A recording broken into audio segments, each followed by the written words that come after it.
Welcome to She Persisted. I'm your host, Sadie Sutton, a 19-year-old from the Bay Area studying psychology at the University of Pennsylvania. She Persisted is the teen mental health podcast made for teenagers by a teen. In each episode, I'll bring you authentic, accessible, and relatable conversations about every aspect of mental wellness.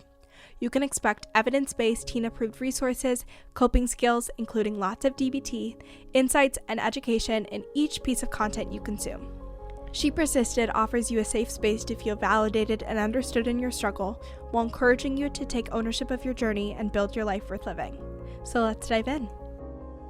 Hello, and welcome back to She Persisted. Happy New Year. Happy 2023. I love New Year's. I don't know if you guys like setting resolutions or not. I personally love them because I love setting goals. It's really exciting for me to think about where I want to grow, where I want to improve, where I would see myself in the future. And it also just feels like January, there's so much potential for growth. It's such a great opportunity to reflect and look at the past year and how you want to change for the next year.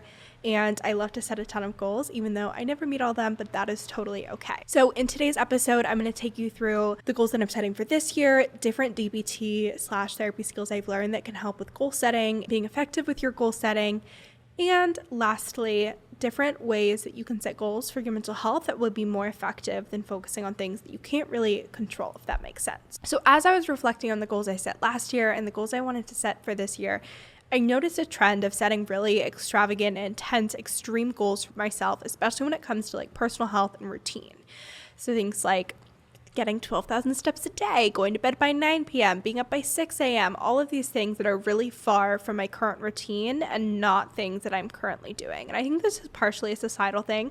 I think that we see a lot of people on social media that are years into their journeys and we compare ourselves to that. But I also had a therapist tell me one time that this can be a really common trait of people with anxiety, that people with anxiety tend to set more ambitious goals. And there are two reasons I think this might be, which I thought would be helpful to share because they've been helpful reminders for me to keep and have in mind when I'm setting goals and trying to achieve them. And so the first one is that when we don't achieve our goals, we get more anxious. And then we set another goal because we're anxious because we didn't achieve that initial goal. And so it becomes a really vicious cycle. We're anxious, so we set a goal to try and fix what we're anxious about, and then we don't meet it, so we're anxious again, and it just keeps going and going and become very overwhelming. Another thing that I think is at play here is that when we're anxious, we're somewhat out of touch with reality. We are interpreting things as greater threats than they are, whether that's a timeline, an interpersonal interaction, the impact that something will have on our future, maybe an emotion. All of these things are amplified and we interpret them as having a bigger impact on our life or a bigger threat to our life than they actually do. And so I feel like this trait really does carry over to our goals. So when we're setting a timeline to create a new habit or implement something new into our routine, we are still out of touch with reality when it comes to the timeline and how realistic it is and how likely the thing is to happen. And so our expectations are really skewed. And so I think that we set these really big, intense goals.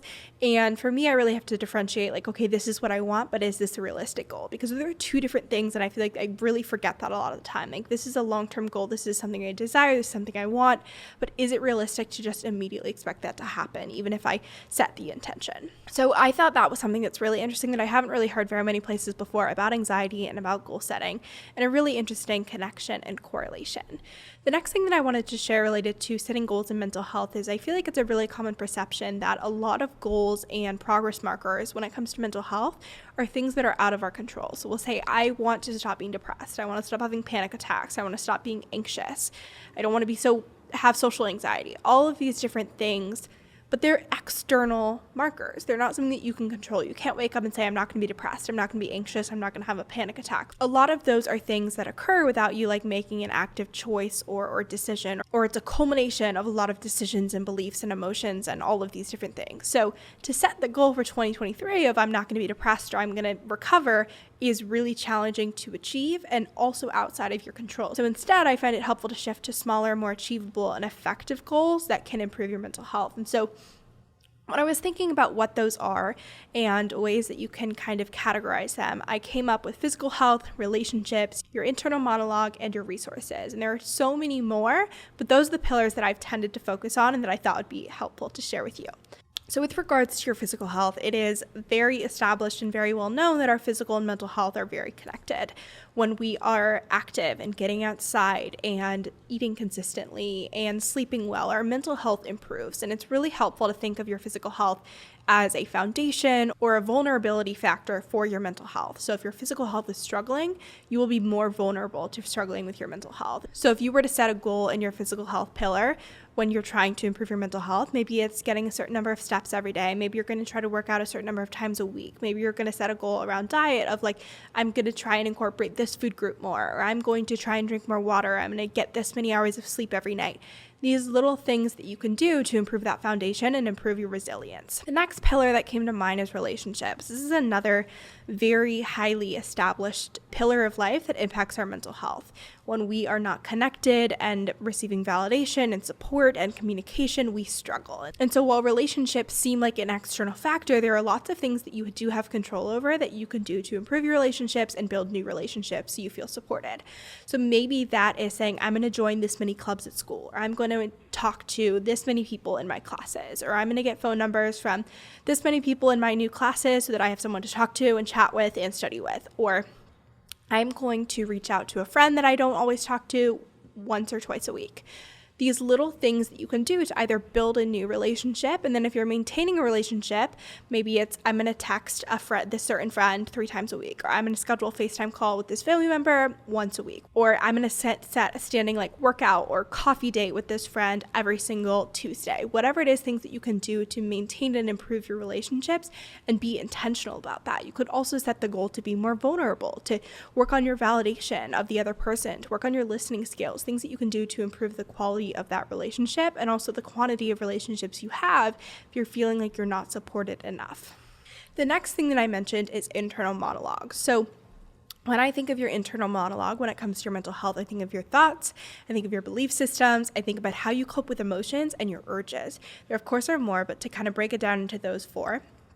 If you were to set a goal regarding your beliefs, this was something I did a lot, especially in early treatment.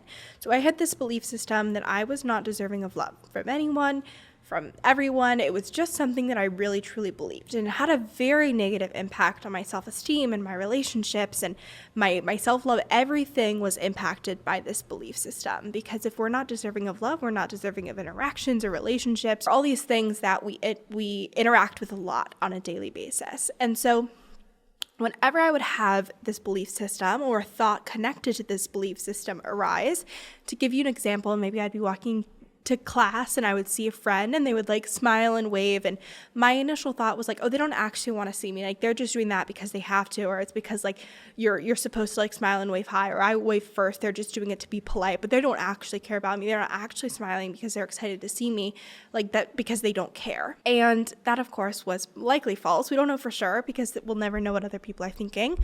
But you can assume that most people smile because they're excited to say hi to someone. And so what I would do as soon as I would have that thought, I would say no. And I would rewire the initial thought and say, this person was excited to see me and was saying hi because they were excited to say hi and liked that I smiled at them, whatever it was. And then I would even take that a step further, because I knew it connected to that core belief system. And I would say, and I'm deserving of relationships where I feel seen and loved and heard, and I am deserving of love, and I'm loved by so many people in my life, and I'm innately deserving of that, independent from anything that I do or say. And that was a shift that I would make, and like an affirmation almost, that I would reaffirm on a daily basis. Another goal that you could set relating to your internal monologue is coping with emotions. I think that this is a goal that anyone and everyone can set for 2023, no matter what you're navigating or trying to work through. Everyone can benefit from improving their coping skills, whether it is learning new coping skills or improving your ability to implement the coping skills you already have. So maybe you're going to set the goal of, I'm going to learn a new coping skill once a week. Maybe it's from reading a book, listening to a podcast, learning one in therapy, or maybe you're going to say, I'm going to practice 2 new coping skills every single week. So one week you're focusing on distraction and deep breathing. Another week you're focusing on validation and asking for help. But setting goals based on learning and implementing those skills can be really, really effective. And you can even get more micro there. You could say once a day, I'm going to practice deep breathing. Every Tuesday, I'm going to practice asking for help. These little things that you can do to get good at the skill. And I've done a lot of episodes talking about this, especially mental health habits, where when you learn these skills and when you get really good at them and they become second nature or a routine or a habit, when you're struggling, you can almost go into autopilot and you can sit back and let your skills do the work because you know how to use them, you've practiced them, and all you have to do is implement. You're not trying to learn, master, and implement. You are just implementing and you know what to do and you know it works. So setting skills about working that mental muscle of coping is really, really effective. And then the last area I mentioned in this internal monologue section is urges. So I mentioned this in the mental health habits episode, but I really do think of urges as a habit because when you've been engaging in an urge for a long period of time, you have kind of created a cycle where you have an emotional cue. Maybe you feel anxious, and then the urge is I want to run away, I want to avoid, because that's what the anxiety and fear tells us to do. And then the behavior is you leave the situation, you distract yourself, you avoid whatever it is that's stressing you out. And so it becomes a habit, it becomes a cycle. And so a goal that you can set regarding urges is that when I have this emotional cue and I have the urge, I want to withdraw, you will then rewire that and say, you know what, I know that when I avoid, it makes me more anxious and the anxiety builds over time. So instead, what I'm going to do is either use distraction for a short period of time, then re-enter the situation in an effective way, or instead I'm going to sit with this anxiety, do deep breathing, do an ice dive, whatever it is that you can do to sit with that emotion and use a different skill rather than avoiding. So you're inserting yourself into that thought response, the urge, and the behavior, and you're rewiring that in a more effective way. The next pillar I mentioned is your resources. And this in a lot of ways is tied to relationships, but not necessarily. And this goes hand in hand with learning new coping skills. So a lot of goals that you can set with your resources. Maybe you're going to try to get into therapy this year. So the goal you could set is I'm going to get a referral from my pediatrician, or I'm going to talk to my guidance counselor and get some names of therapists that they recommend. Maybe you're going to make your first appointment. All these little steps that are required to start therapy.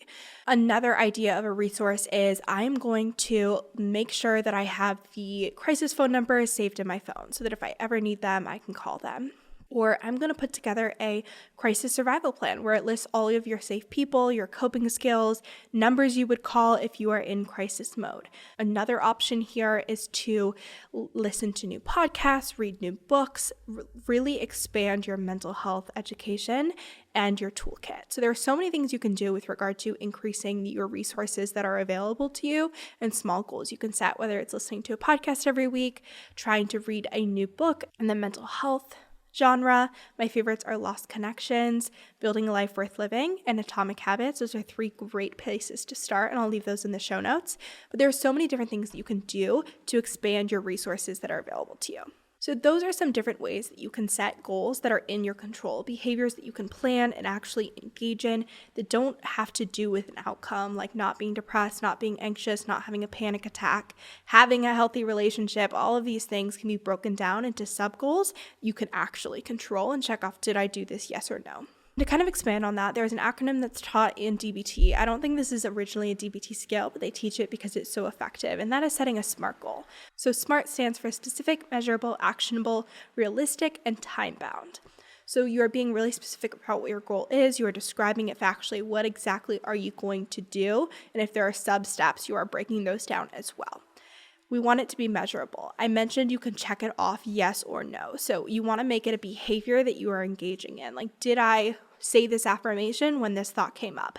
Did I use this coping skill? Did I read this book? It's like a yes or no kind of situation. Actionable, like I mentioned, it's not an outcome. You have to be able to take action towards your goal. There has to be behavior that you are doing.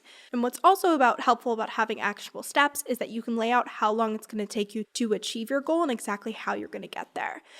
R is for realistic. You want to make sure that you are setting a realistic time frame. And I told you guys I struggle with this a lot. Like, I like to set a lot of unrealistic goals and hope that they're going to happen, and they don't always do. So what you can do here is instead you can run it by someone else. You can be like, is this realistic? You can listen to other people that are setting similar goals and seeing what they're recommending, especially an expert in that field. So maybe if your goal is to I don't know, if you were going to run a 5K, you would maybe like download a running app, or you would look up a running plan on Pinterest or something, and you would see how quickly they're increasing their mileage and seeing like what the general standard is. Because if you were setting this goal and you were really unrealistic with your timeline, you're like, tomorrow, I'm sure I could just mind over matter run 3 miles. Like, I'm sure that's not what the general standard is when you're training for a marathon. Like, you'd start slow. Maybe you would do a walk a certain number of times a week. Maybe you would do a jog. Maybe you wouldn't even focus on the length that you're running for. Maybe the goal is to just run for 5 to 10 minutes.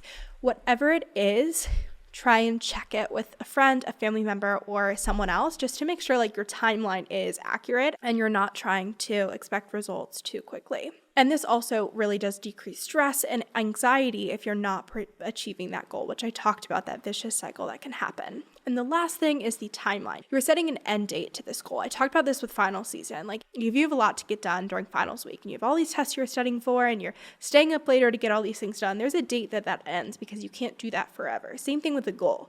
If you were going to say, like, I'm going to be healthier, like, there's no end date to that goal. But if you're going to say, I'm going to try to go on a walk for 5 out of 7 days this week, that is a specific amount of time, and you're getting very clear on what that goal is. So you probably have heard of SMART goals before in some capacity. I know it's a pretty basic framework, but it's a helpful reminder to have, especially if you want to set yourself up for success with your goals.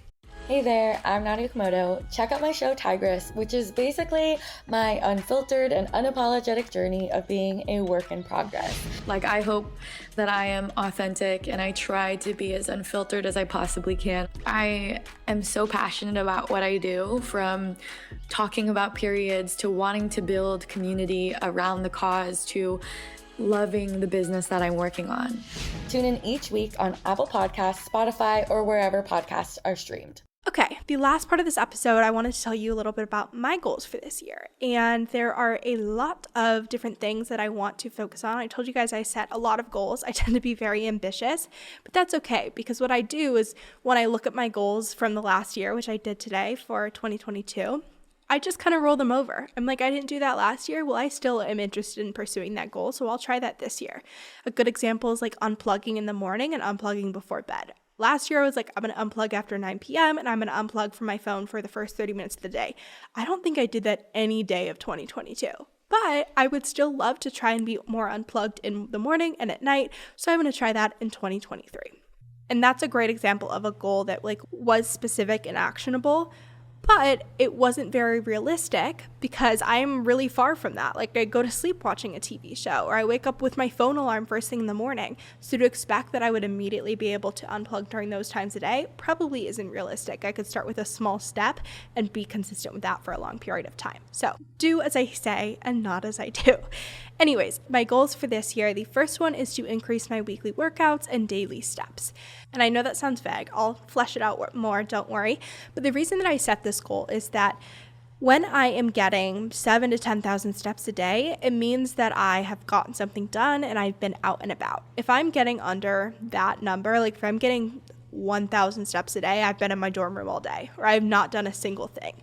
So if I'm getting that number of steps, I know I've done something. Maybe I've gone to the gym, maybe I've gone to get coffee, maybe I've seen a friend. It just means that I've done something with my day other than being alone and doing nothing all day. So it's really great for my mental health in addition to my sleep schedule, my routine, and productivity.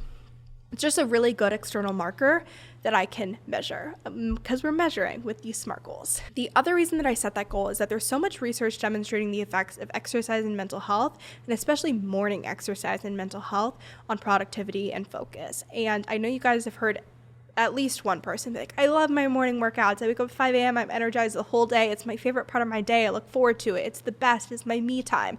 That is not where I'm at. Like if I'm working out, it's at like 5 p.m. or 7 p.m.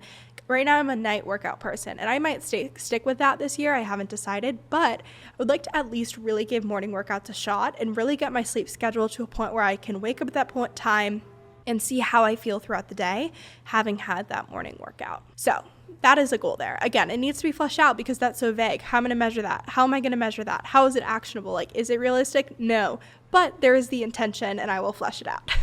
The next goal that I have is around the coping skills that I really want to hone in and use on a daily basis this year. And the 4 that I really want to focus on are radical acceptance, loving compassion, wise mind, and opposite action. These 4 skills are really at the core of DBT. There are a lot of DBT skills. If you've done DBT, you know this. But these ones are really essential, and they reflect the mindfulness module. They reflect the Buddhist principles that Marsha Linehan tried to incorporate because she found them to be so effective in her own life, and they just have so much benefit when you implement them routinely. So if you haven't heard them, I'll explain them briefly, and maybe you can learn and implement them this year too. So the first is radical acceptance, and the little tagline for this is that you are accepting life on life's terms. Everything is as it should be, and everything is as it is. Freedom from suffering requires acceptance from deep within of what is. Let yourself go completely with what is. Let go of fighting reality. Acceptance is the only way out of hell. Pain creates suffering only when you refuse to accept the pain. Deciding to tolerate and endure the moment is acceptance. Acceptance is acknowledging what is. To accept something is not the same as judging that it is good or approving of it. And acceptance is turning suffering into pain that I can endure. So many different, very intense, very complex ideas there. But what you're doing is radical acceptance, is you are kind of picturing every single moment as a choice. You can either decide to accept or not accept the situation. And so when you're not accepting, you're rejecting reality. So you're saying, I don't have to do this. This isn't fair. This isn't happening. And when you are accepting things, you don't have to like it. You can make, this is terrible. This sucks. But this is what's happening, and this is what I have to deal with. So this is what I love about DBT, is you're always given that choice. Everything is in your control. Within every moment, there is a decision and an opportunity. You can accept or reject reality. And with acceptance comes the ability to cope and be resilient and persist through those challenges. So when you are accepting reality, you are making an inner commitment to accept and continue to accept. And you are doing this over and over and over again, because accepting something isn't easy. You sometimes have to go back to that decision many times and think of it from a lot of different angles. And another really important thing to note here is that committing to accept is not necessarily accepting. It just turns you towards the path of acceptance, but it's the first step, and you have to take that first step to get somewhere. So that is radical acceptance. It's a really amazing skill to have in your toolbox, whether it's with an interpersonal interaction, things that you can't control, whether it's a decision related to your education or your career or something that you're interested in, all of these different things that we can't necessarily make happen, the world will have an impact on. Radical acceptance is an amazing tool to weather those storms. The next skill is loving compassion. Loving compassion is an exercise in DBT where you're almost meditating and sending compassion towards people in your life. And you start with people that you love, and if you love yourself, you do yourself as well, and then you slowly work your way outwards in your circle to even people that you really don't like. And you are sending this compassion, this understanding, this validation, and loving kindness towards them. And the other ways that I wanted to implement this in my life is giving people benefit of the doubt more often and incorporating small acts of kindness on a daily basis, and especially in my thought pattern. So as I'm thinking about why someone might have made a decision, why they might have wanted to do something, when I'm about to judge someone, being okay, benefit of the doubt, maybe their day was crazy or they're dealing with a lot right now.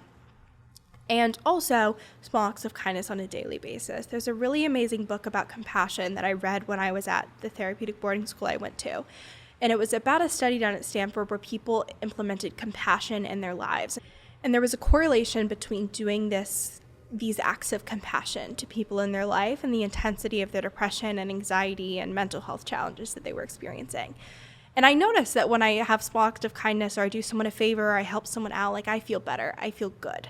These acts of services for a lot of people is a love language, and it makes you feel great. And so I want to try and implement that more on a daily basis, because I don't know, to make me feel good. Maybe that's selfish, but it also has a huge impact on other people as well. And I mentioned my last skill. If you haven't heard of Wise Mind before, it is again, the core of DBT. You have your rational mind, which is logics and facts and anything that can be externally observed. It's very task focused. And then you have your emotion mind, which is hot, it's mood dependent, it's emotion focused. And the perfect blend of these two things is your wise mind. And so it's the wisdom that's within each person. You are able to see the value of both reason and emotion. You are bringing those left and right brains together, and it's the middle path through every situation. And I do notice that when I'm in a challenging situation, I sit and I'm like, okay, what is my wise mind telling me to do?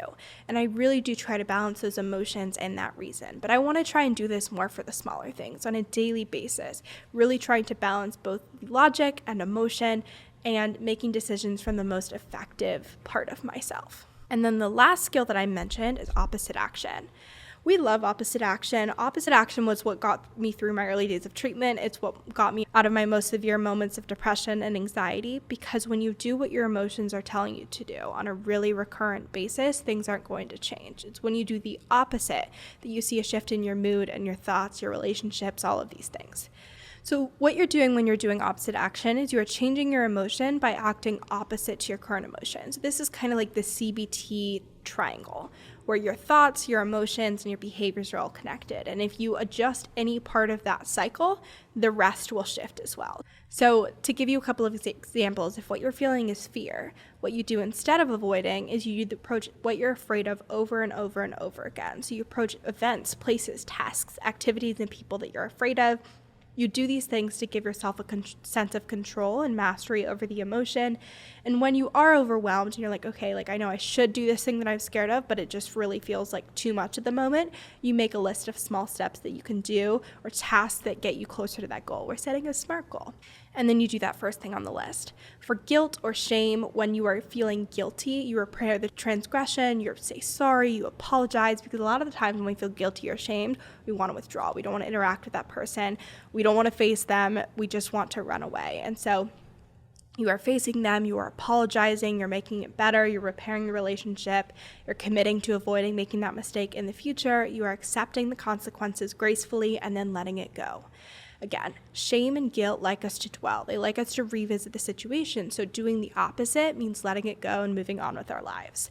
For sadness or depression, you are doing the opposite by getting active and you are approaching the emotions rather than avoiding. When I think of avoiding depression, it's like you're getting into bed, you're pulling the covers up over your head, and you're not thinking about what you're experiencing. So you're going to go towards it. You're like, why am I feeling this way? You're kind of sitting in it for a moment, not to the point where you're ruminating on this depression, but you're not just avoiding everything in your life. You're actually going to take a handle on it and address these emotions that are causing you to feel depressed. And the other part of doing the opposite for sadness and depression is doing things that make you feel competent and self-confident. When we are depressed, we withdraw from activities that we enjoy. We get less pleasure out of them. But having a sense of mastery and making ourselves feel confident helps decrease those feelings of depression. And then lastly, for anger, when we are angry, we want to go towards them. Unlike anxiety, what we want to avoid, we want to go towards the person and get everything said that we want to say and make sure they understand exactly why we're mad and all the different reasons they were wrong and you were right. But instead, you're going to gently avoid the person that you're angry with rather than attacking. And that also means avoiding thoughts about the person rather than dwelling on them. You're also going to do something nice rather than mean or attacking. And lastly, you're going to imagine sympathy and empathy for the other person rather than blaming them. So this is an extremely powerful skill. Everyone can benefit from some opposite action. And that's something that I want to try to implement on a more daily basis. So the next goal that I have for this year is community. I want to continue to be involved in the clubs that I'm involved with at Penn. This is really great for my mental health and feeling connected and engaged. I'm also rushing this year. I rushed last year, but we're being persistent because I got dropped from a lot of them last year. So we're trying again, trying to build that community. We are, instead of avoiding, going towards things that make us anxious. And then lastly, being intentional with my friendships and relationships that I have, that I love, that I enjoy, and continuing to strengthen those by spending time with people, validating, listening, being a good friend, all of these things that help those relationships. Then the next random goals that I'm just going to go through really quickly that aren't necessarily as mental health related is to listen to more podcasts and audiobooks. I am a podcaster. I do social media management for podcasts. I should listen to podcasts more than I do, but I think it'll be a really fun way to feel more creative, to get more inspiration and creativity about She Persisted, and also just have an appreciation for the podcasting world and the community, because there are so many great creators creating so many amazing shows. I also want to read more books. I know that a really great way to decrease how much TV I'm watching, but also be able to read more when I can't be in front of a book is can be by listening to audiobooks. So I'm going to try and do that more this year, as well as reading more physical books, especially before bed. I want to listen to more music. My Spotify Wrapped, not this year, but last year, was really bad. I did not listen to a lot of music. This year is better.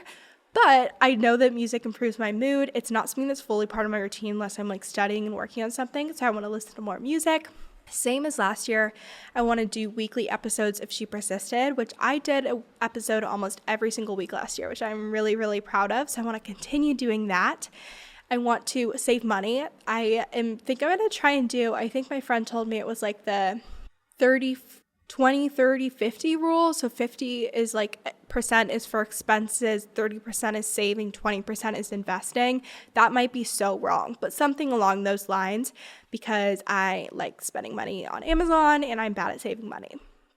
The next goal is to prioritize my sleep. Obviously, I know what needs to be done for my sleep. That goal is much more fleshed out, but I want to get a lot better with my sleep routine, go to bed earlier, get up earlier, and I'm just still trying to continue to get that pillar of my physical and mental health on lock, and it's not quite there yet, but we're getting closer. And the next thing is to really start to make my morning routine something that I really enjoy and look forward to, and have it be almost a ritual. So having a lot of fun with my hair and my makeup and picking out my outfits and really making that something that I enjoy and is time to myself that's really fun for me. So making sure that I am continuing to do that on a daily basis. And then the last thing that I put with a question mark is, if you guys have been on the side of TikTok and just the wellness space in general, where everyone is doing cold plunges and cold showers, I feel if I get into my morning workout grind, that would be something that I'd probably do, but also that sounds terrible. So I'm not fully committing to taking cold showers, but it's good for your physical health, so maybe I'll try it.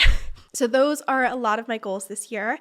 I will make sure to check in. I'll probably do this episode again next year and let you know how things went, but I hope that was maybe some fun ideas if you are struggling to set your goals for this year and want to improve your mental health but don't know where to start with setting those goals. I hope that all those tips were helpful and maybe you learned something and will set a similar goal for this year. So with that, thank you so much for listening to this week's episode of She Persisted. If you enjoyed it, share with a friend or family member or on social media. If you share it on Instagram, I'll repost and give you a little shout out. And thank you guys so much for listening to She Persisted. It makes it so much more fun to make episodes, to have this community, and I really do appreciate each and every one of you. And yeah, with that, have a great week, and I will see you next Thursday, because I changed our upload day to Thursday. So episodes come out on Thursday now, and I'll see you then. Thank you so much for listening to this week's episode of She Persisted. If you enjoyed, make sure to share with a friend or family member. It really helps out the podcast. And if you haven't already, leave a review on Apple Podcasts or Spotify. You can also make sure to follow along at She Persisted Podcast on both Instagram and TikTok, and check out all the bonus resources, content, and information on my website, shepersistedpodcast.com. Thanks for supporting, keep persisting, and I'll see you next week.